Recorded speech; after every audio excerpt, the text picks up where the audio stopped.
Olá, boa noite para você. Hoje é terça-feira, dia 9 de março. Já está no ar o Alterosa Alerta, segunda edição para toda a Zona da Mata e Campo das Vertentes. Desde já, muito obrigada pela sua companhia, pelo seu carinho, onde quer que você esteja, viu?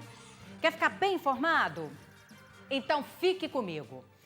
A prefeita de Juiz de Fora se reuniu hoje de manhã com 27 representantes de prefeituras de municípios que compõem a Associação dos Municípios Microrregião Vale Paraibuna. Eles firmaram um acordo entre si para o envio de um documento ao governo do estado e o governo federal. Segundo a Prefeitura de Juiz de Fora, o documento reivindica o apoio de leitos de UTI e vacinas. O principal objetivo da reunião era discutir propostas para conter a crise sanitária da Covid-19 na região. Ainda não há informações sobre quando o documento será enviado. E olha só, gente, ontem nós falamos aqui sobre a entrada de Juiz de Fora na faixa roxa do Programa Municipal Juiz de Fora pela Vida. Além da alta na transmissão do vírus e a sobrecarga no sistema de saúde, a chegada de novas cepas da doença pode ter contribuído para a entrada do município em lockdown. Acompanhe na reportagem. Estamos na pior fase da pandemia. Moradores de Juiz de Fora possivelmente já ouviram essa frase algumas vezes. Mas nada parece mudar, mesmo com a entrada do município em lockdown. Ainda é comum ver pessoas sem máscara, movimentação intensa nas ruas e descumprimento das regras. De acordo com dados divulgados pela Prefeitura, na manhã desta terça-feira, a média de mortos por Covid nas últimas 24 horas no município era de 10 casos. A ocupação dos leitos de UTI do SUS era de 87%, com 397 hospitalizações pela doença.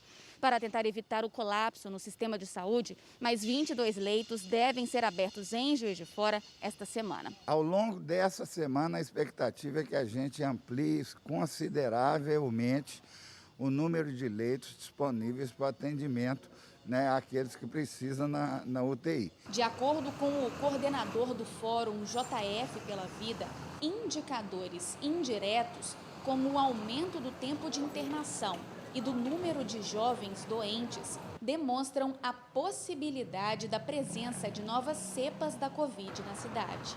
Houve uma aceleração muito grande do índice de contaminação nos últimos dias.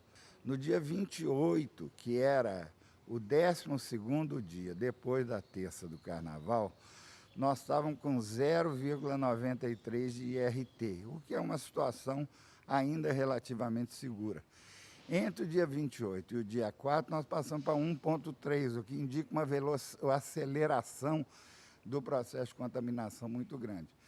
E, além de tudo, entre sexta-feira e domingo, a pressão sobre os leitos de enfermaria e de UTI foi muito grande. Nós pulamos de 90% de leitos SUS, o que já é um número muito complicado, para 95%.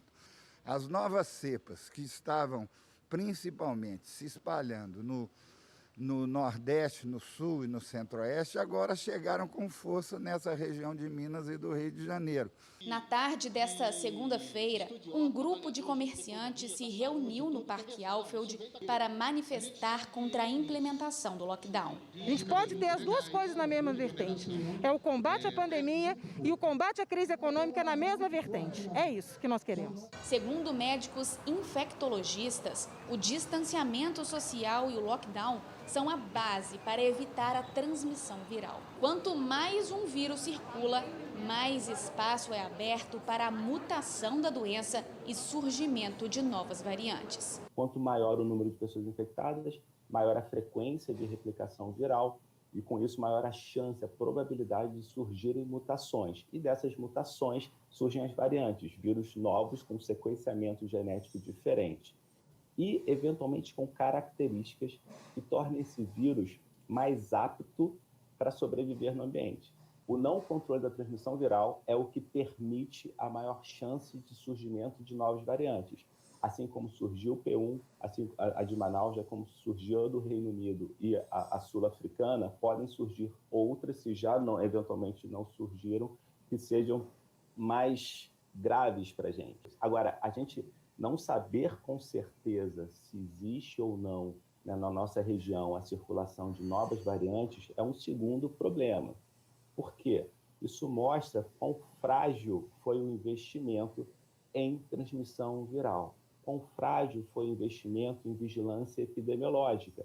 A gente deveria ter sido capaz, a gente teve 1 ano para construir e investir nisso e aumentar nossa testagem, né, para a gente detectar mais casos e isolar esses casos, que essa era uma medida para que houvesse flexibilização com segurança. Isso a gente há meses, ficou 1 ano discutindo isso, né, e nada de investimento em relação à vigilância epidemiológica, ampliação de testagem, isolamento de casos.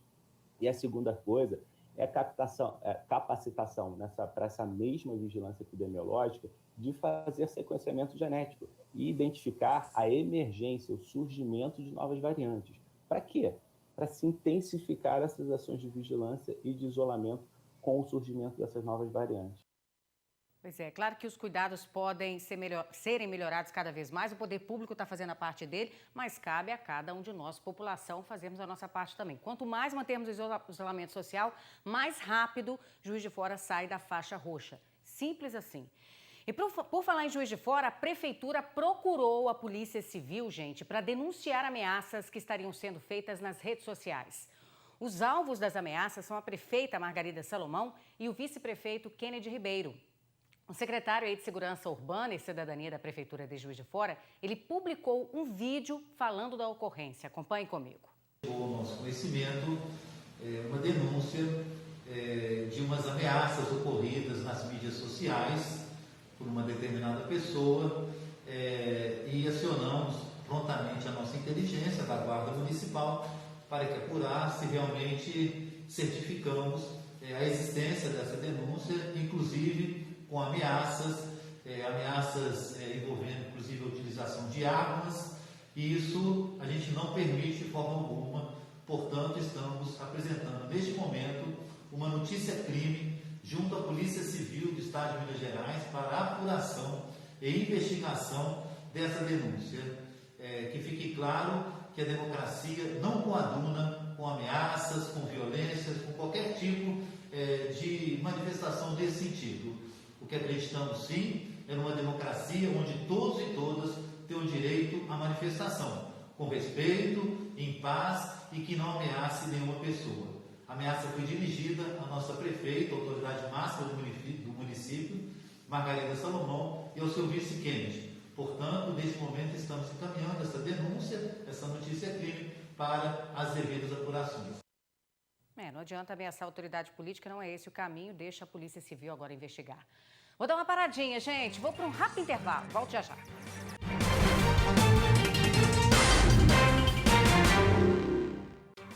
Já estou de volta com o Alterosa Alerta, segunda edição para você. E agora a gente vai para as estradas que cortam a região, gente. Um caminhão cegonha tombou na manhã de hoje na BR-356 em Muriaé.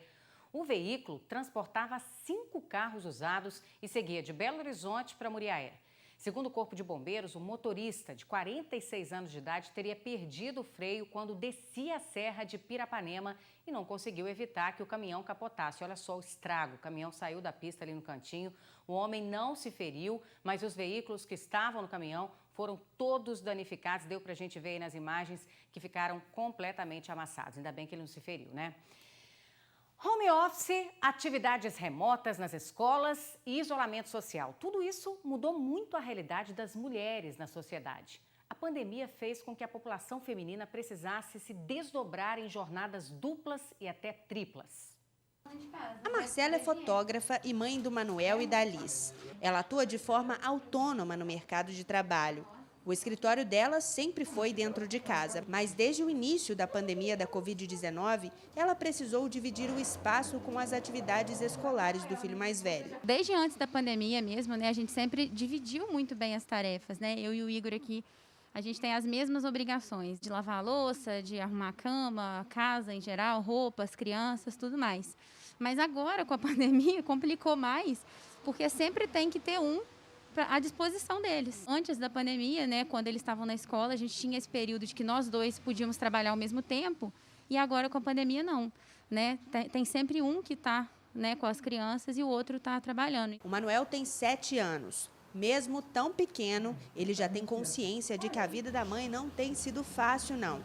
E faz o que pode para contribuir com as tarefas de casa. Toda vez que eu acordo, eu arrumo minha cama para ajudar minha mãe. Para ela ficar um tempo dormindo, antes de ela tomar café, eu como uma fruta e deixo ela dormindo e depois eu fico brincando. Eu deixo ela com o tempo, eu não fico falando muito com ela, não fico abrindo a porta o tempo todo para falar com ela. Eu mesmo fico brincando. Uma pesquisa realizada pela empresa social Gênero e Número, junto com a organização feminista Sempre Viva, entrevistou mulheres em todo o país para avaliar os efeitos da crise sanitária em função da pandemia sobre o trabalho e a renda da população feminina.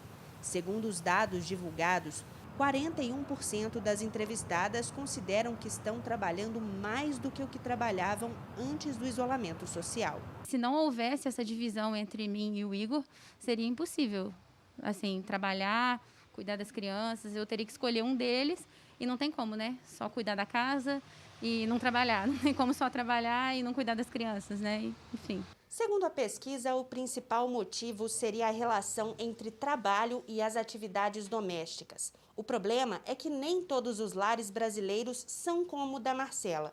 Normalmente, a divisão de tarefas é desigual e as mulheres acabam assumindo sozinhas jornadas duplas ou triplas. O papel da mulher na sociedade capitalista, patriarcal, que é a sociedade que a gente vive, vem sendo desconstruído, mas ainda é muito voltado, né, à manutenção da vida diária. A mulher ainda exerce um lugar de possibilitar que os homens possam estar trabalhando, que os homens possam ter a roupa lavada, que o filho possa estar com a roupa limpa para ir para a escola, o almoço pronto.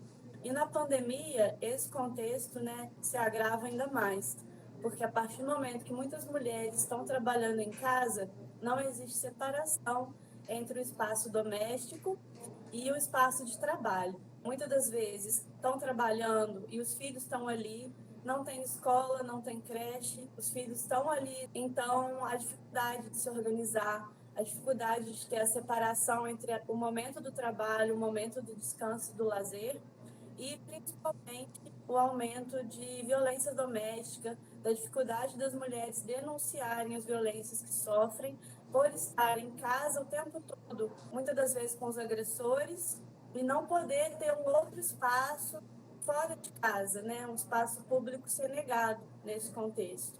De acordo com a pesquisadora, além da sobrecarga, um outro ponto que merece atenção é o possível aumento de casos de violência doméstica durante o período de isolamento social. O aumento de mais de 200% de feminicídios em alguns estados do Brasil. A gente teve, ao mesmo tempo, uma redução da quantidade de denúncias que é recebida nas delegacias pelo Disque 180, o medo de denunciar violências e a dificuldade de efetivação da punição desses crimes é um dos problemas que eu enxergo como um dos maiores na pandemia. Segundo Vitória, a necessidade de um olhar para as mulheres na sociedade é urgente no período da pandemia, mas precisa ser lembrada independentemente da crise. Essa questão da dependência financeira e econômica, a pobreza, né, extrema que milhões e milhares de brasileiros estão passando, brasileiros e brasileiras, agrava muitas das vezes esse contexto da violência, porque nesse contexto de falta, nessa escassez, também na falta de perspectiva e o cuidado dos filhos e toda essa demanda que está recaindo sobre as famílias de ter que sobreviver, de ter que, enfim, correr atrás, que a violência ela é mais suscetível a acontecer. Tem que denunciar. E a gente chega à conclusão que as mulheres têm muita força, né? E olha só, a Administração Superior da Universidade Federal de Juiz de Fora, ela suspendeu as provas do módulo 2 do PISM-2 que estavam previstas para o fim do mês de março. A nova data das avaliações ainda não foi definida. A decisão ela levou em consideração as atuais condições epidemiológicas de Juiz de Fora, a logística que envolve o processo seletivo e os cuidados com a saúde dos candidatos e dos trabalhadores envolvidos no processo. Além das provas, gente, a UFJF ela suspendeu também todas as atividades presenciais não essenciais no campus enquanto vigorar o decreto municipal que prevê aí o lockdown na cidade. Está autorizado o funcionamento dos laboratórios de pesquisa de projetos ligados à Covid-19, seguindo ali os protocolos de segurança. Os estágios presenciais também tiveram as atividades suspensas. Vou dar uma paradinha, vou para um rápido intervalo, volto já já.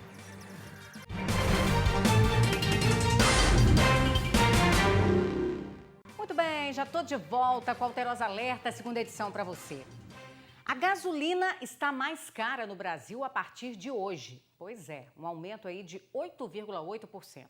Esse é o 6º aumento no preço do combustível desde o início de 2021. Os valores médios cobrados, eles são baseados em um levantamento feito pela Agência Nacional do Petróleo. Nas refinarias, o preço da gasolina acumulou alta de 53% desde o ano passado, enquanto o diesel subiu 40%. O novo aumento da gasolina e do diesel segue aí os preços do petróleo no mercado internacional. Tá aí, portanto, informação aí para os motoristas, principalmente para as pessoas que trabalham de alguma forma com o veículo aí, com o transporte. E olha só, o preço também dos ovos de Páscoa surpreendem, gente, cada vez mais os consumidores. Mas a indústria de chocolates do Brasil está com boas expectativas para as vendas deste ano. É cada vez mais tentador, cores, tamanhos e sabores variados. A embalagem chama a atenção, mas o preço... Uai, tá tudo caro mesmo, né? Nem todo mundo vai poder comprar, né? Mesmo com um momento delicado para os brasileiros em tempos de pandemia, a expectativa de vendas do setor é positiva. De acordo com a Associação Brasileira da Indústria de Chocolates, quase 12 mil profissionais foram contratados temporariamente para dar conta de toda a demanda. Difícil foi encontrar pessoas que vão comprar ovo de Páscoa esse ano. Não sei, vou ver, vai depender. A gente olha o que está mais em conta, né? Então, geralmente, a barra de chocolate é mais barata, então eu prefiro. Aqui neste supermercado, na região central de Belo Horizonte, o mostruário esse ano está mais tímido. Com a alta nos preços e a baixa procura por ovos como este, o estabelecimento preferiu não investir tanto. Ana Carolina vai comprar ovos para toda a família esse ano. Para a mãe, para a irmã, para namorado, até mesmo para mim, né? Eu adoro. Mas ela prefere os ovos de confeitaria. Que tem essas opções de ovos de colher, esses bem diferentes do supermercado, né? Então eu prefiro. E você acha o preço mais baixo, mais ok? Assim, eu acho acessível pela qualidade, pelo trabalho que é para a confeiteira fazer, né? E eu já tenho o costume de comprar com uma e assim, é muito bom. Então vale a pena cada centavo. Pois é, olha, a orientação aí do PROCON, que é o órgão de defesa do consumidor, eles sempre orientam as pessoas pesquisarem. Visita mais de um supermercado, mais de um local onde vende chocolates aí, pesquisar o preço e comprar aquele que mais lhe agrada, não só no paladar, mas no bolso também, né, gente? E olha, eu queria convidar você a se inscrever na nossa página no YouTube. Tem o jornal que fica disponível na íntegra. O endereço está bem aqui na tela, youtube.com/TV Alterosa Zona da Mata. Tanto o Alterosa Alerta primeira edição com Alessandro Boia, quanto comigo aqui à noite, fica disponível na íntegra para você acompanhar na nossa página lá no YouTube. Participa com a gente das nossas redes sociais, que eu sempre falo, né? Aqui sim você tem vez e tem voz. Eu tô indo embora, obrigada pela sua companhia, tô de volta amanhã, no mesmo horário, às 7h15 da noite. Até lá, tchau, tchau.